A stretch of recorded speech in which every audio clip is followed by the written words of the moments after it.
Hi, welcome to another series and episode of Beyond the Title, where we bring remarkable leaders to get to know them better, closer, to get to know who they are and what makes them tick. Joining us today is our brilliant co-founder of the social media platform Kumu from Philippines. Joining us is Roland Ros. Hey, Roland, welcome. Hi, how you doing? I loved your entry into Beyond the Title. Uh, Tell us, Roland, who are you? Who is this lovely person that I see today? Yeah, wow, that's a really nice question. I think for me, I'm just I'm the founder of Kumu. I have a great team. I'm super grateful for my team because we act as a family, and all we're trying to do is just build a positive, safe, welcoming community for young Filipinos around the world, and it's been Awesome. amazing. Yeah. Awesome. Wow. And what a beautiful start to your journey as well. I've been reading up on Kumu, but again, hold on to that for the time being because I want to Sure. know who you are. Yeah. So, yes, now being a startup founder, right? I've Yeah. had the chance to talk to a lot of startup founders, and one of the questions, you know, that reverberates in my mind always is, what gets you guys out of bed in the morning? You know, because there's so much that you want to achieve, that you want to do every single day. What is your Yeah. Ikigai? What gets you out of bed? Dude, that's so cool that you asked that because actually that was the life-changing decision that I made. You guys call it Ikigai, and I came across something very similar that I call my purpose, that actually triangulates, what I love, what I love to do, what I'm good at, what the world needs, and can I survive doing that? And that triangulation ended up being this daily thing that I wake up and I cannot start my day without reading my morning goals, Oh, wow. and it's my thing. It's literally something I've been reading to myself for 10 years. I've been reading it to myself every single day. And I find myself rewriting these goals every 3 to 4 years because I do hit those particular Yeah. goals. And it's literally centered around exactly what you said, is this ikigai or purpose, which is really built on, serving and helping other people, a focus on self-growth, and still maintaining deep interpersonal relationship with my friends and family. As long as I Wow. maintain those three things, and I read it to myself every day. I do my morning ritual, I do my quiet time, I do my exercise, and then I start the day. Yeah. Awesome. Hey, that's very similar to what I do as well. Interpersonal relationships, yes. Yeah. But this morning, for example, my goal was to wake up and to thank every single person who attended Uplift that was yesterday, right? Oh, So, wow. so what was your early morning goal for today? Yeah. So for my early morning goal, I actually just wake up and I read. Where the heck is it? Actually, it's now Google Docs. Gosh. And what I love about my Google Docs is you could actually see how you edit and how your life has changed throughout the years. So I've been reading it to myself for 10 years, but it's been a Google Doc for 5 years. So Awesome. actually, for the last 5 years, I could actually see how I've slowly evolved over the past 5 years. And to your point, with regards to a daily thing, so part of my daily time is I do focus on one, um, putting myself in the presence of a higher power. Two, I start in gratitude. So then I start thinking about like things that I'm grateful for, and it's weird. It could start like as like, oh, I'm really grateful for the fact that I can breathe. I'm really grateful for the fact that I can exercise. I'm really grateful for, and then it gets all weird, like water. I'm grateful for glasses. And then now that you're in that state of gratitude, I focus on three specific things that I need to accomplish for the day. So for me, the three specific things that I wanted to accomplish is one, so tomorrow's my birthday, so I had to finalize some details for some things that I needed to do. Two, I had some really important meeting that I needed to get done that I just finished. And then three, I was like, have a good time on this insider interview. So yeah, And so yeah, welcome, and I'm hoping you're going to have a great time. For startup yes, founders everywhere, please listen to this. This is an amazing part of Ikigai. What makes Roland Ross, of course, an amazing startup co-founder for the company Kumu, and of course, a startup entrepreneur. Now, if life were a movie, if yes. life were a movie, what character would you be? You know, I am a huge Godfather fan. Oh, wow. I am all about family. I think that when someone says, "What is the most impactful family movie you've ever seen, I say watch The Godfather. You know, Godfather is all about family values that don't change. Now, the True. thing is, a lot of people tend to gravitate towards Michael Corleone, and they all, you know, that ruthlessness. But no, actually, for me, it's actually Vito Corleone, the dad. I think that his family values and the way that he kind of stuck it through, and he was always there for his family, and you really see it in Godfather 2. And so I've always really said, wow, Godfather 2, or even, yeah. So I would say Vito Corleone, I think, is one of my core ideal people that I've always resonated towards in terms of providing for your family and just being a general, overall, relatively good person. Relatively good person is a very subjective way of going about it. Have you caught yourself doing the Vito Corleone dialogue? No, no, I wouldn't say dialogue, but I do find myself seeing scenes where, like, for example, when trying to execute a defensible business in an emerging market like the Philippines, what you have to do is you have to deal with, say, family businesses that control significant portions of the entire economy. And so, like, you know, when I'm sitting at the table with these main families, I start thinking of, you know, the 5 New York families who run New York. And I'm like at this table and I see a majority of the entire country's GDP, you know, in a single phone call. And, you know, you start thinking of like the ways to really provide value for them, because if you don't provide value, you'll get killed, you know, stuff like that. So it keeps you humble, you know, you always gotta stay humble. Yeah. Adding one more layer to why you right now in my mind I'm going, oh wow, okay, there are similarities between you and of course the Corleone family. They were Italian Americans, you are of course Filipino American, and also you've lived most of your life in California, right? Yes, yes. I was actually born and raised in Los Angeles. Awesome. And yeah, it's been quite a journey to just kind of pick up and leave everything behind. Yeah. Hey, hope again everyone at home is safe back in Thank you. California. No, God Yeah. bless.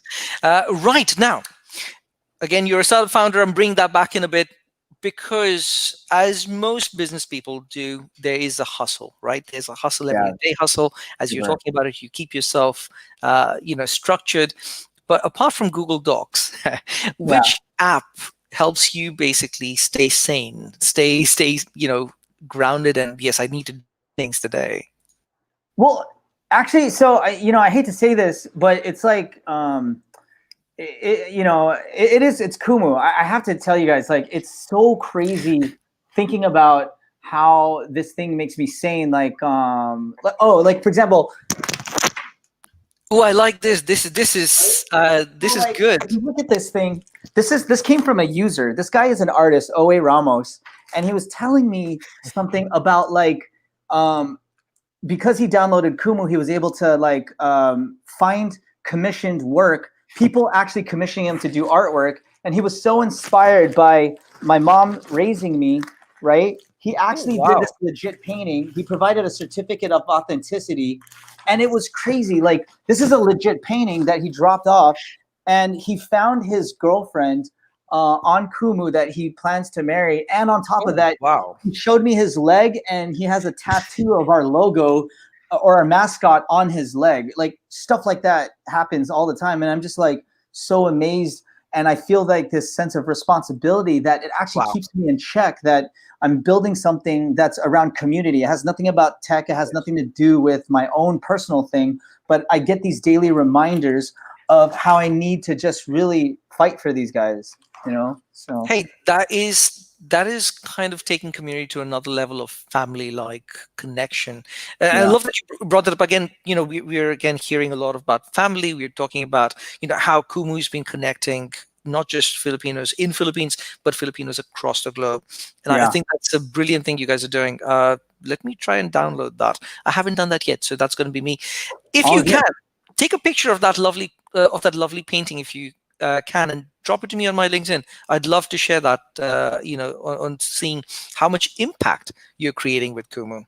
Yeah, no, absolutely. I just saw this week someone, because it's a live streaming app, one of the users proposed to his girlfriend because of COVID. Oh, that is They're beautiful. yeah, things like that. It's been really, really, really cool to witness. But yeah, for sure, I'll send that photo over.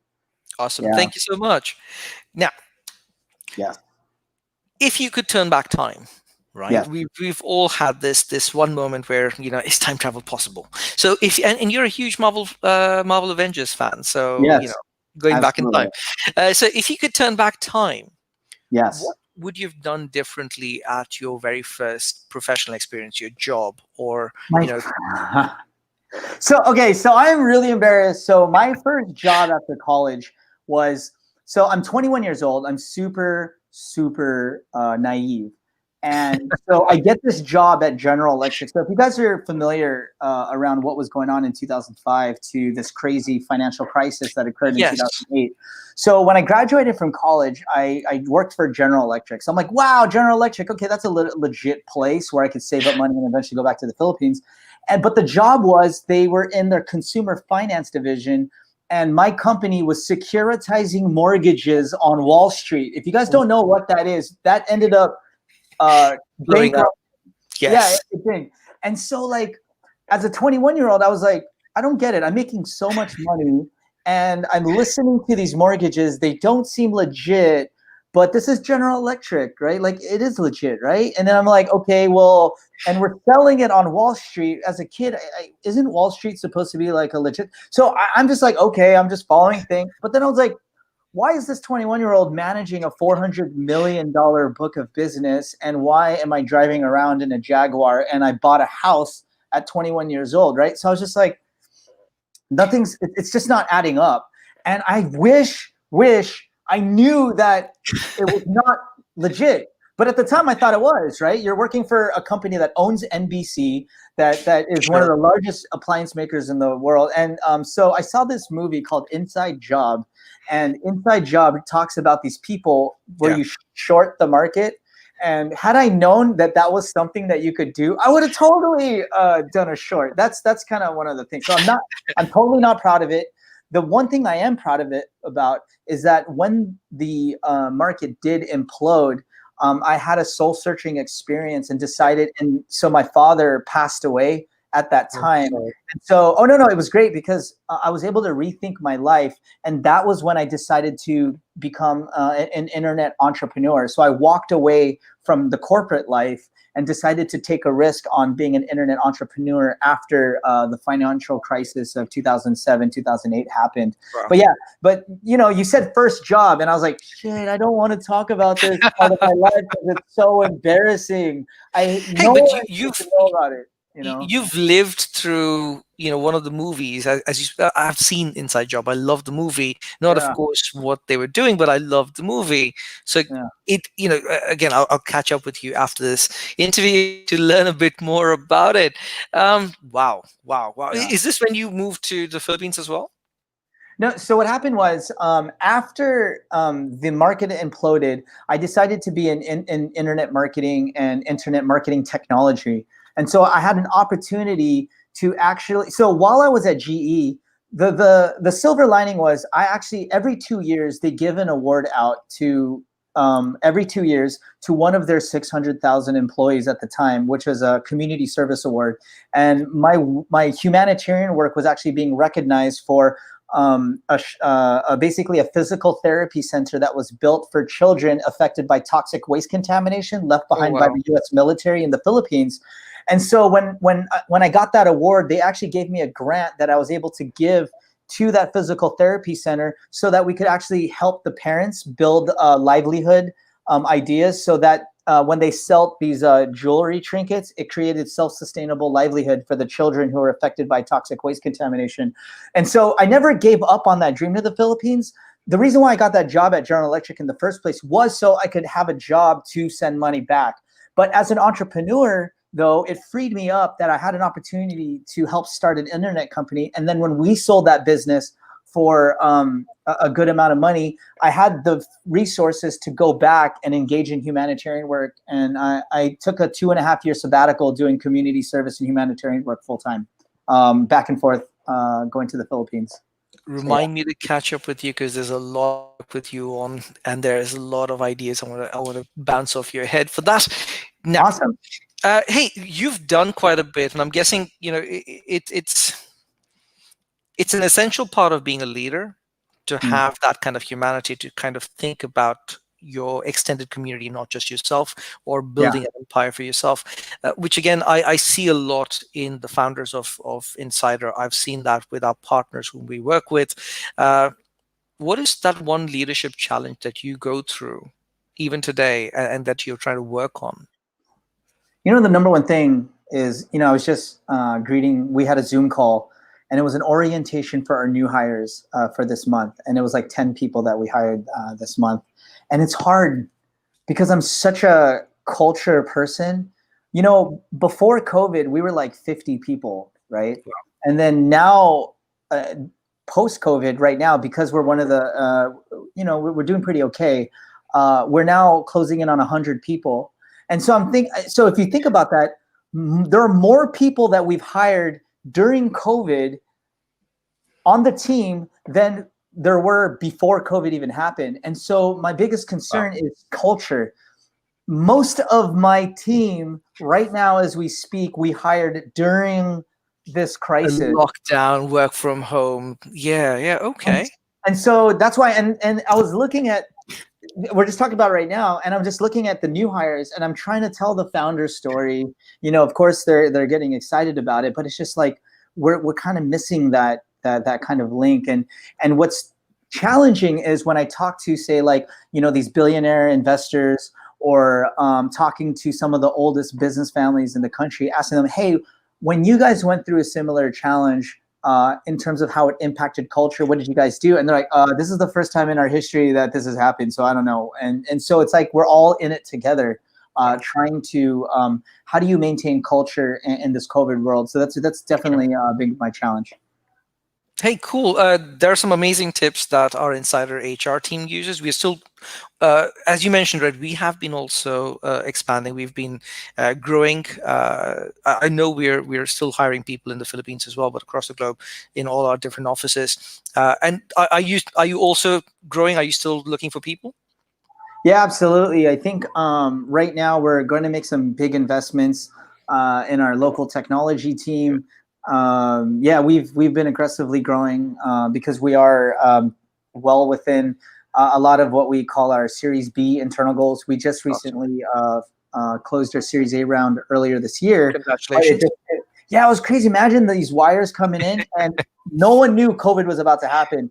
I mean, had we been still fundraising during COVID, Kumu might not even be around, right? And now we're just really, really excited. So, See, you'd be surprised. So back in June, we did Reshape, and during Mhm. that, we had a few VCs talk on stage, and a lot of them were talking about, hey, look, it's not that investments are going to dry up right now. It's not that we don't want to invest in companies. We're looking for the ones who are really showing promise there, right? Yeah. So VCs basically honed into to select projects that they definitely want to support. And I think Kumu would have done exactly that, because you're such a community building platform, because you have such values. I think you guys would have still done it in Series A, whether you were in lockdown or not. Thanks. And that's just talking to the company you've built there. And again, as I mentioned, right, Insiders built on those foundations as well, and we were happy to do a Series C round in during the lockdown, which I think, wow, thinking about it, it does blow your mind. Hey, Absolutely. so we have limited time, but I want to get through some of these questions with you because I think Yeah, you're absolutely. definitely going to inspire us today. So, who's inspired you the most to be the person that you are? That's season. That's my mom. I think Bless. my mom, she raised me. She's always believed in me. There's always kind of like a joke. So there's like a very popular Filipino comedian. His name's Joe Coy, and Joe Coy always jokes about Filipino mothers always forcing you to be. If you're Filipino, you're forced to be a nurse or a mailman or an engineer. Who cares about your dreams? Who cares if you want to do this thing? And I just really, really lucky that my mom really, me and my brother, and really pushed us to really take risks. And as long as we didn't take shortcuts, that's what she always says, don't take any shortcuts. And just like through my grandfather or my mom or my mom's dad was really, he always told us about like, shoot for the moon because you'll land among the stars type of thinking ever since we were kids. Yeah. And if it wasn't for my mom, I have no idea where I'd be. So yeah. Oh wow, that is a beautiful thought, and God bless her. A Yeah. big shout out to your mom. What's your mom's name? My mom's name is Cheryl. Cheryl. Yeah. Big shout out to Cheryl. Thank you Hey, so much Mama Cheryl. for this amazing person that you've given birth to and raised. Uh, now, by the way, hopefully I'll get a nice picture of you and Cheryl for the next time we do an interview with you. By the way, your picture from the BTT Creative that we created was also at a podcast. Was it at an interview, right? Yes, that was a podcast network. It was a podcast called Hustle Share where they interview, startup entrepreneurs in the Philippines. Yeah. And RJ Ledesma, who's also been on our BTT show before. Yeah, he actually just interviewed me on his podcast, I think yesterday. It's so funny. Yesterday or 2 days ago. Yeah. He's an amazing We person love to him. also meet. Oh, God bless. God bless. Hey, Yeah, he has a food incubator business, and actually on Kumu, we've actually we're building live stream shows with him where people have an wow. opportunity to sell their food on the app. So yeah, we love him to death. Yeah. Awesome. You know what? I definitely am going to download Kumu just to watch, some of the shows and some of the I would say content that you're creating, because I think a lot of this was also inspired by people like yourself who want to create content for the sake of sharing value and message. So, Yeah. um, what are the hopes for the near future? You've done a lot of humanitarian work. You've of course created this amazing company. So, what are your hopes for the near future? Yeah, no, absolutely. So it all goes back down to Ikigai, purpose, which is so funny that that's how you open up. And so when I go to my daily document, it clearly honed in on two specific things I really want to do before I die. One was to have an impact on millions of Filipinos.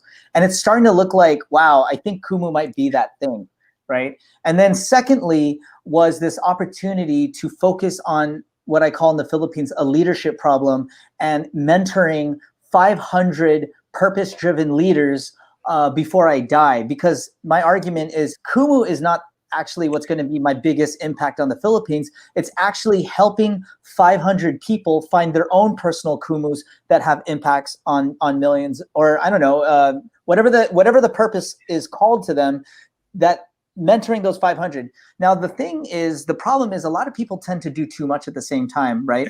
Yeah. They try to mentor and coach. They try to be entrepreneurs. Everyone's like a slash this, slash this, slash this. And just knowing Filipino culture, it's best for me to do Kumu first so that I have credibility, so that no matter what ends up happening, I have the credibility now to go ahead and invest in 500 purpose-driven leaders. I didn't want to be, if I try to do it the other way around, like this kind of like Filipino American kind of messianic kind of weird thing and trying to save, it's like it comes off inauthentic. And again, that's what Kumu is all about, is authenticity. And so it's like it comes off really inauthentic if I come to the Philippines trying to mentor leaders. Why don't I actually go here, put all of my life savings and risk everything to the point of mental failure and, oh my gosh, my biggest dreams have become a nightmare, that type of journey, and then surviving it, that probably gives me more credibility to mentor leaders. So yeah. Wow. Hey, that reminds me of Amanda, who's of course our CM for Philippines, and of course she's the one who put us in touch. She mentioned the same thing when I met her back in December. Oh wow, it's been a while now since I not December, sorry, that was in November when I met her, and she was doing her onboarding with Insider as well. She was telling me the same thing. She's like, see, look, I'd like to focus on what I'm doing right now. Yeah. And when I've created that kind of credible base that, hey, look, this is what I've done so far, I want to share that knowledge with others. And I love that, you guys are on that same wavelength. I got to say, Amanda, I'm so impressed. I think one of the things about her and Insider, I always said that if it wasn't for Amanda's purposeful follow-up and her professionalism, I didn't ever see Kumu and Insider working together because we've just been so busy and we just haven't had a chance to. And I have to credit Amanda for doing such an amazing job that I think that she's an amazing person. It's a reflection of your guys' great culture. But yeah, that's super cool that you're bringing her up. But yeah. Shout out to Amanda. No, thank you for connecting us as well. I get to have this amazing conversation with people across the globe because of our amazing insiders, and I'm grateful to Amanda actually for connecting us. Hey, so you mentioned that you were growing because you were growing more in the time of lockdown in this particular time. And again, you have this amazing challenge of imparting the kind of culture, the kind of company you want to grow. But when it comes to your industry, do you see any permanent changes? Do you see any changes that are going to stay? Changes that are just for now, and of course, it will change as we get into another phase of life. It's actually funny that you say that because COVID has sped up digital transformation. Because in the emerging markets, we were already dealing with the struggles and the challenges of digital transformation. I think COVID actually sped it up. So actually what happens is things that are changing permanently and changes that are here to stay is the fact that old industries are actually being challenged while new industries are actually being accelerated. So e-commerce, the consumption of live stream content. And, I just served as a host for Globe Telecom's 5G podcast series, and going use case after use case after use case of how 5G could have a revolutionary impact on things like healthcare, Internet of Things, smart cities, things like that, media consumption, broadcasting and whatnot. And so it's just like, holy crap, this thing has really pushed us so fast that in a way it's actually forcing emerging markets like the Philippines to catch up a lot faster. That's been really interesting. Yeah. Well, you're in a lot of our talks yesterday, as well as Reshape, we're talking about how this particular time has sped up and accelerated digital transformation. A lot of the adoption that was, done to a number of different technologies, a different kind of thinking towards e-commerce, etc. So you're an Avengers fan. You've traveled across quite a bit. What's that one weird fact about you? Are there any weird facts that no one's ever known before, except for maybe Cheryl?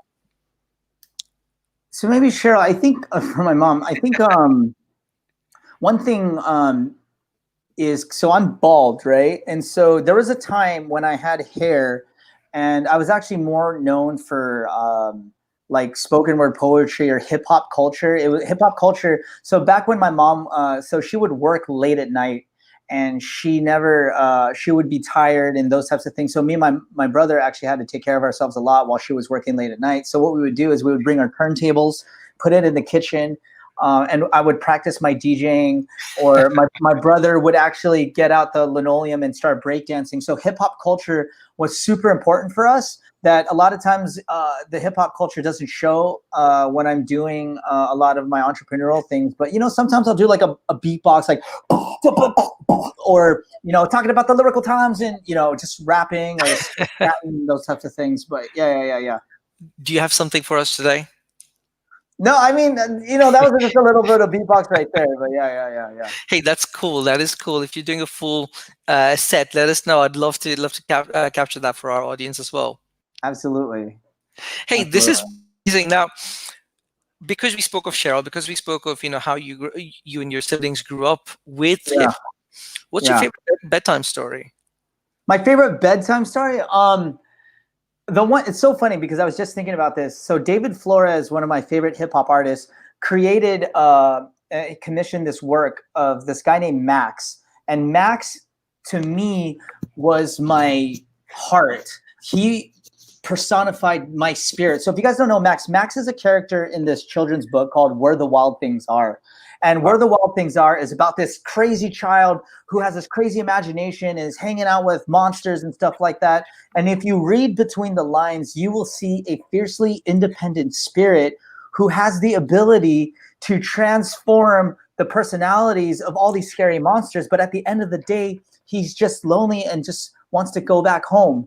And there's something about that. Wow, it's so weird just talking about that. But yeah, if you guys look at Where the Wild Things Are, there's this child Max character. He's just like this crazy, confident, like super crazy person who ends up becoming king of the monsters. But at the end of the day, he seeks that connection back home. He smells his mother's dinner, and then this crazy world turns back into his bedroom, and he's back home eating the supper that he was grounded from eating because he was too crazy. Wow.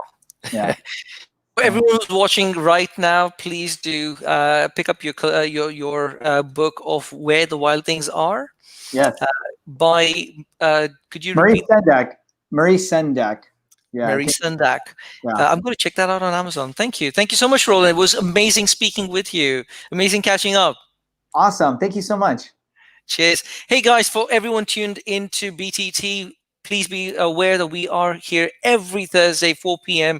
Hong Kong time, 10 a.m. CET. We are coming next week to you with Melissa Yarmenden from Matrix Marketer, and looking forward to that conversation. Cheers and thanks for tuning in.